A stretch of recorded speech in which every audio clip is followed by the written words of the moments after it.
Welcome to the Margin Business Digital Entrepreneur Podcast. In today's episode, we got Darby Vannier. Darby is helping leaders to achieve confidence and balance to become the best leader they can be. He's not only an author, he's a speaker, a coach, and a growth-focused strategist. Welcome, Darby.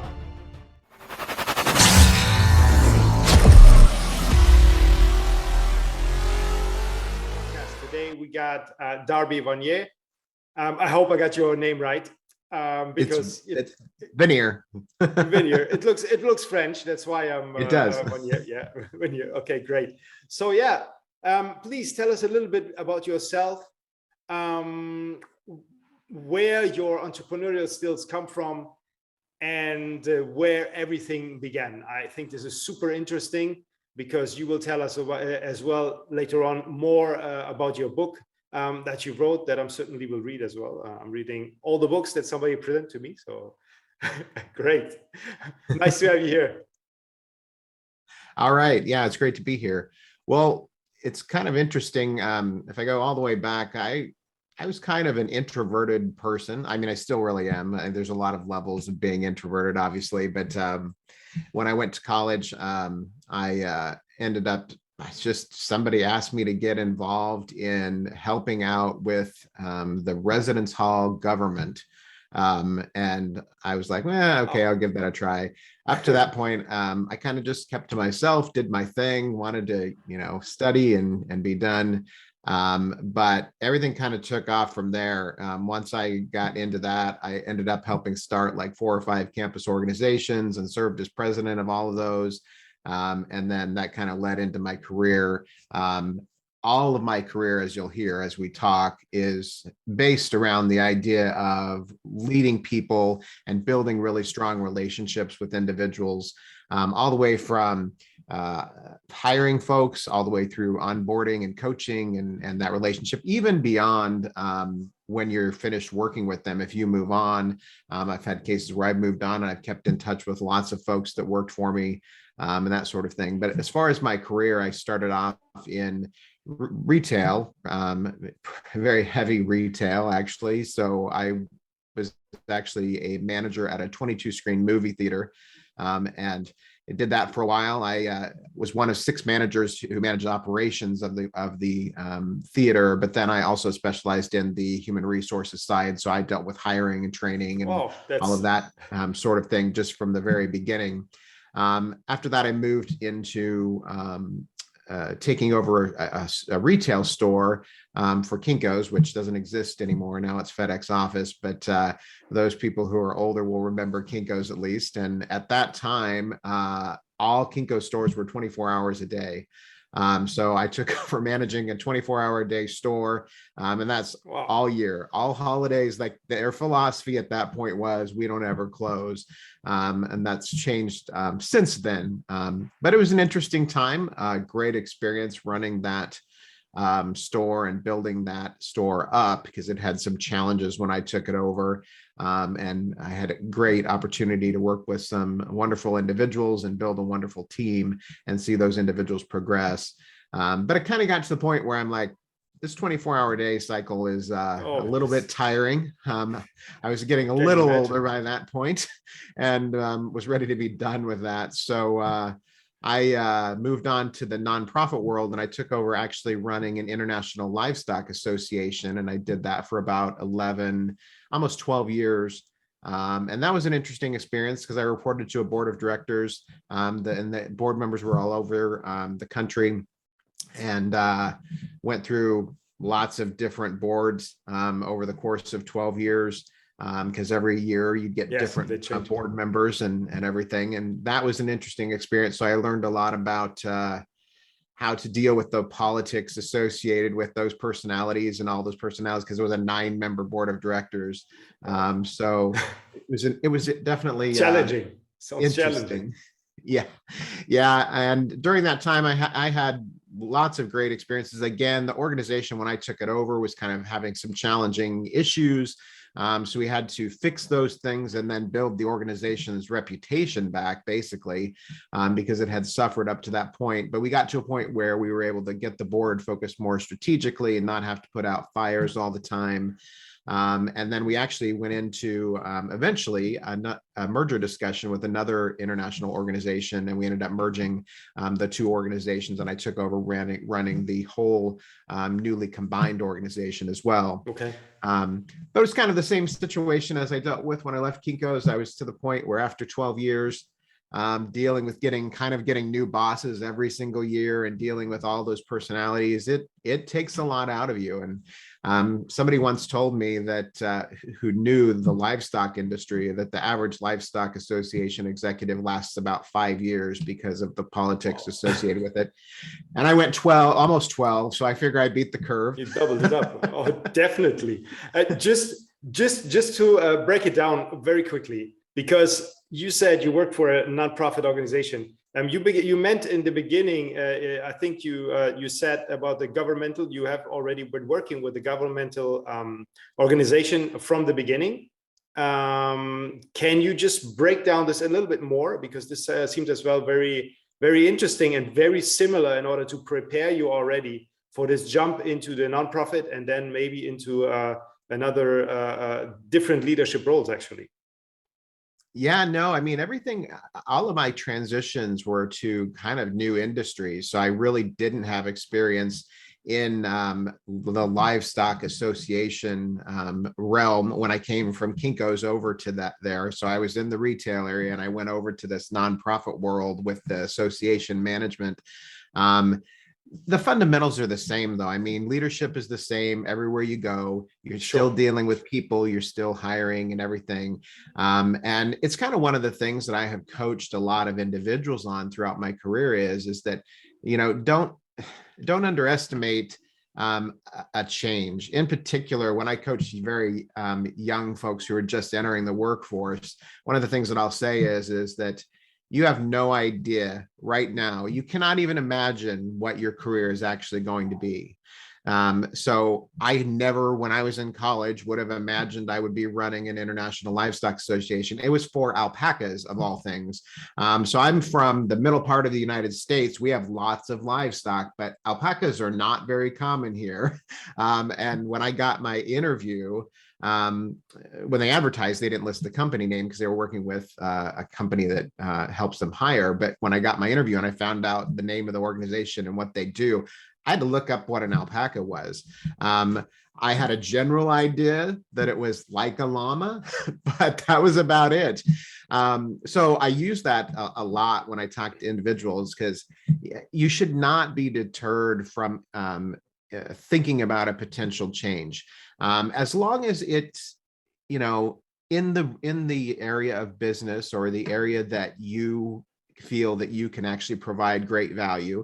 And I knew that, I had run a very successful store, a multi-million-dollar store. I knew that I could take that organization and help them with the challenges that they were encountering. And that board of directors that hired me didn't hire me because I knew anything about alpacas, because I didn't. And I was upfront with them from the very beginning. I didn't know, but they knew they could teach that part. What they couldn't teach was all of the business skills and all of the managerial and all of the leadership skills that it takes to get the organization moving forward and dealing with all the challenges that they knew that they had. So even then, after I left that world, I went back into the for-profit world, and I now am in an organization that does leadership development, leadership coaching, strategic planning for companies. So it's a much different environment. This is really a jump from one, and yeah. So it's that's a whole different realm again. But again, same scenario. Like, I am the director of operations, so I oversee the operations of the organization, and I'm still doing a lot of the same tasks and challenges and leadership that I did in every other organization. It's just a different setting. No, it's true. I mean, what you say makes a lot of sense. And when you have been working with so many different organizations and been as well at the head of these organizations, and even have been appointed as a voluntary work to speak with the board, to maybe give your ideas over the years to understand this organization a lot more. I mean, obviously you get a lot of experience, not only from the what you do, as well experience about people. As you have mentioned, board members are most of the time very specific characters. They all have their same ideas, and all of these ideas need to be in correlation at the end in order to present the end results, because not everyone can do whatever he wants, but bringing them all together is like bringing, I don't know, bringing a whole herd, doing the same thing. And this needs definitely leadership skills. And I'm really impressed by this, because it's one of the things I really like and I really enjoy doing. And I know how hard it actually is to do something like that in an environment which is as well always changing. So I much appreciate your experience and your knowledge here. And how did you move on afterwards? I mean, how did it work out with this organization? Afterwards, there were 9 board members. You mentioned. Was there anything else afterwards, or did you just change or stay there? Yeah, no, I ultimately I ended up leaving that organization and went over to this company that as I said, does leadership development and leadership coaching. Okay. I thought maybe aside. Yeah. I thought aside you still continue to giving them advices or anything, being a part of it. So okay, understand. Yeah, and no, when you okay, sorry. No, I definitely have stayed in touch with lots of them, and we've had conversations over the years. But they had a new executive director, CEO come in, and obviously they need to do their thing and everything as well. So, yeah, understand. So ultimately, where did you get all this power from? I mean, afterwards you sit down, you say, I want to write a book.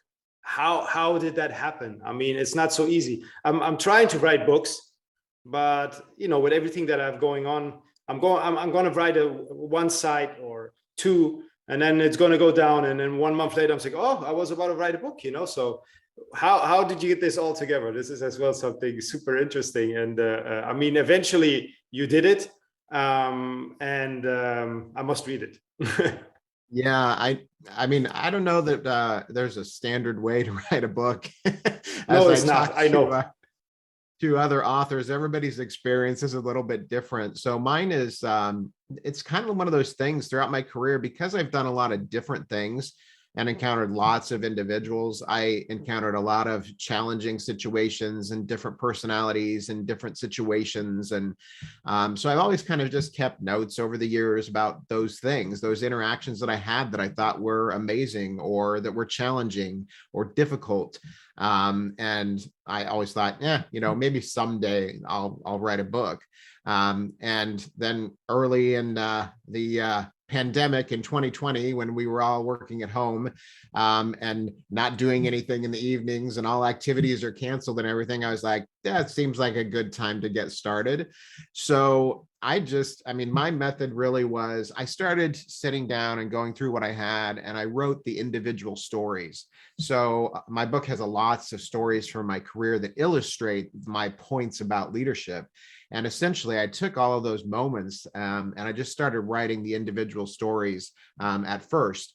And when I got a little further along, then I started putting things together. And then you start like, okay, what would a chapter be? What things kind of go together and that sort of thing. And by that point, I had started working with a company who helps. They provided I paid them a fee, obviously, and they provide a writer's assistant to kind of help you connect the dots, and you can run things past them, and they do editing and all of that sort of thing. So that helps as well, because then it actually then keeps you on track as well, because they're challenging you to keep moving along, obviously.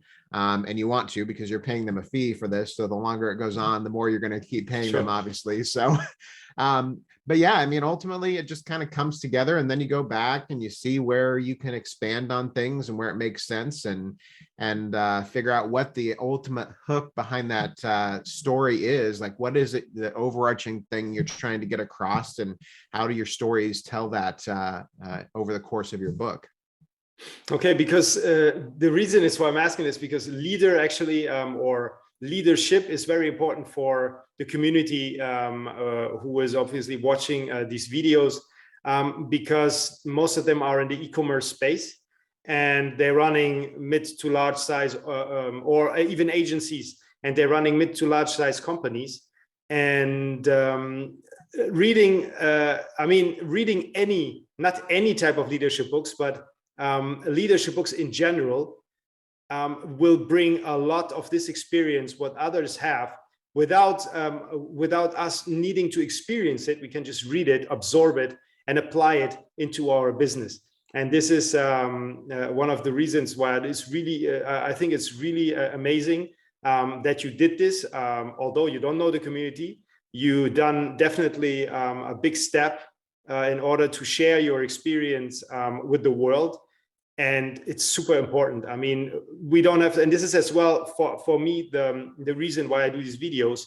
People don't have to go anymore and do experience on their own. They can just watch the videos. For example, your video can take how you did it, break it down, and just follow your footsteps. You know, it's pretty simple. And this is what is so amazing nowadays. We can just get the knowledge out there, take it, absorb it, apply it, do the same. We don't have to reinvent the wheel like before. Maybe we would have gone to the library, or I don't know. It was a lot more research. So nowadays it's really amazing. We can just, everything is on our fingertips, and we can just follow through. And everyone who's watching this, if you have this passion to write a book, write a book. We have Darby here in front of us, and he put it together. He did it. So everyone can do it.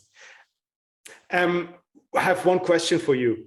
A message to all entrepreneurs. What would that be? What would you advise anyone out there? Yeah, so I get asked this question quite a lot, in particular with any sort of leader, whether it's an entrepreneur or just somebody who leads a team.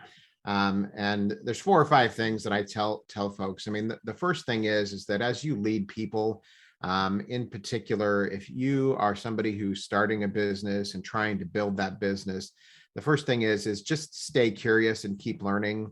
I think that lifelong learning is one of the most important things for us as a human species. And we have to be curious about new things and new ways of doing things, because you're going to have to evolve as an entrepreneur if you hope to be successful. Obviously, changes are going to happen one way or another. We've seen that in the last few years, obviously. Yes. We've had lots of things thrust upon us, and both good and bad. I mean, the pandemic brought out, I always say, at the very beginning, I remember I was on a group and I said, here's the thing about what we're going through. And this group was a group of business leaders that got together just virtually to see how we could support each other during those early challenging times. And I said, here's the deal. I'm like, 2 things. First off, you're going to see people's true leadership style during this, because crisis brings out the true leadership style. When times are good and not stressful, you can suppress a lot of things and you can hide a lot of things. But when they're challenging, you will see people's true leadership style. So you're going to see the bad and you're going to see the good. You're going to see good things come out in people you didn't even realize were good leaders or had the potential to be good leaders. And you're going to see leaders you thought were great leaders that turn out not to be that great. And that's exactly what I think we saw during those times. The next thing is just understand not everything is always going to be easy. And this is something I try to coach people around when they're dealing with career changes and trying to make a decision for the future. It's not going to be easy all the time, especially if you're starting a business. There's going to be challenges.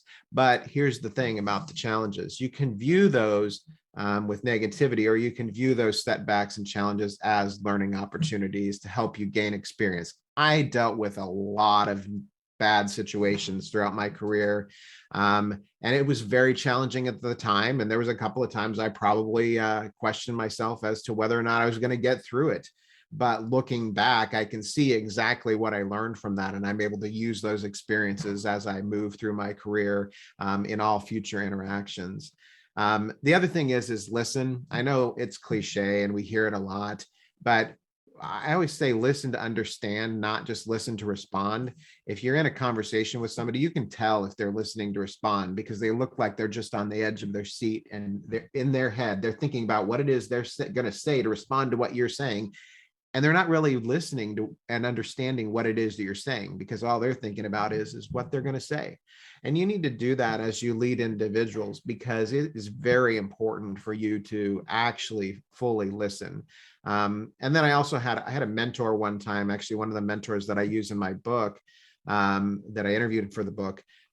He said, because he used the idea of listening as very important, but he said, here's the other thing. He said, listen, but as a leader, you have to also know when it's time to act. Like there becomes a point where it is your responsibility to make a decision.